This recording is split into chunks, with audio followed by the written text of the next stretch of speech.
Лето 1029 года было вельмі незвычайным. Бо незвычайным чынам перапляліся знакі на зямлі і нябёсах, нібы прадказваючы важнае здарэнне. У тое ж лета ў князя Брачыслава нарадзіўся сын.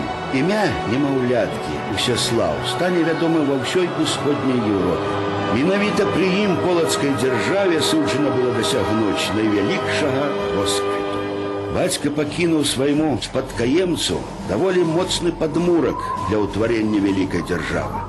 Пры Брачыславе дае былі далучаны землі паміж заходняй Двіной і Дзесной, дзе на месцы старажытнага паселішча крывічоў вырас горад Праслаў. Акрамя таго, Полацк вярнуў сабе вобласці, якія былі ключавым пунктам на гандлёвым шляху з вараг у грэкі.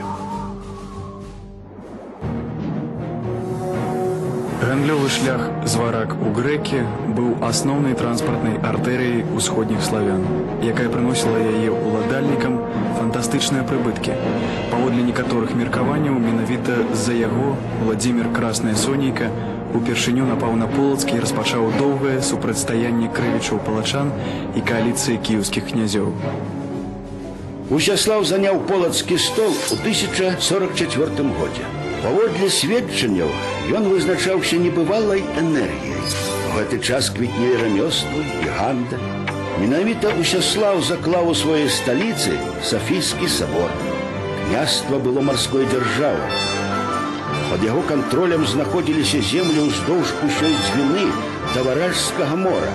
Тут паўсталі гарады Герсіка і Кукінойс.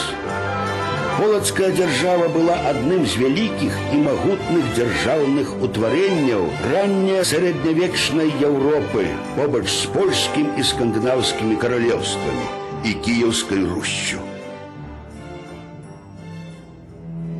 Кіеўскія князі паступова акружылі Полацк невялікімі памежнымі гарадамі. Усе разумелі, новай вайны не мінаваць. Пытанне было толькі ў тым, хто першым рызыкне нанесці удар. У годзе 1067 Усяслаў сабраў дружыну і напаў на нову. Дадому воіны прывезлі багатую даніну. Пачалася вайна з кіеўскай Руссю. Войскі сустрэліся на беразе невялікай рэчкі Нямігі.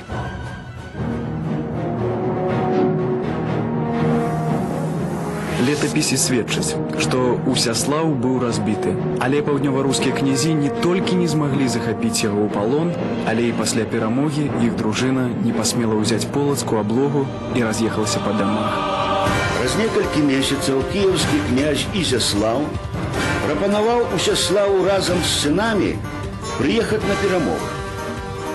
Каб даказаць, што ён хоча міра, пацалаваў крыж і паабяцаў, што полацкім паслам нічога не пагражае. Ізяслаў парушыў клятву.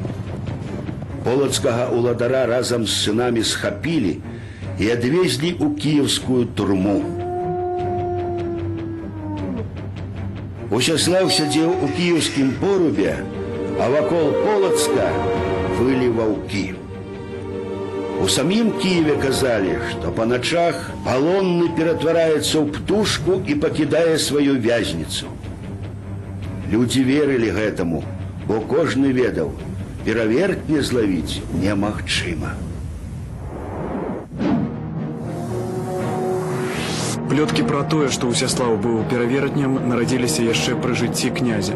Яшчэ да палону па суседніх з Полацкам княствам хадзілі чуткі, што па начах князь перакідваецца ў ваўка і аббягае межы свайго княства. Менавіта таму ён і атрымаў прозвішча «Чарадзей».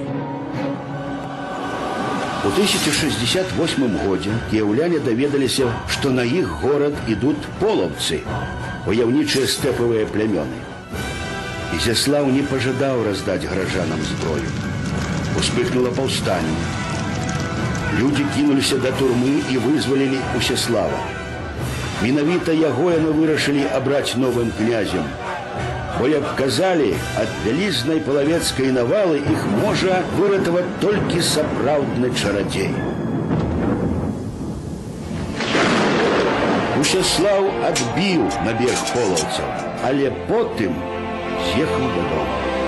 Яшчэ больш за 30 гадоў ён ваяваў, інтрыгаваў і ўзмацняў полацкае княства. У выніку першая беларуская дзяржава не скарылася нікому і да самой смерці чарадзея заставалася незалежнай.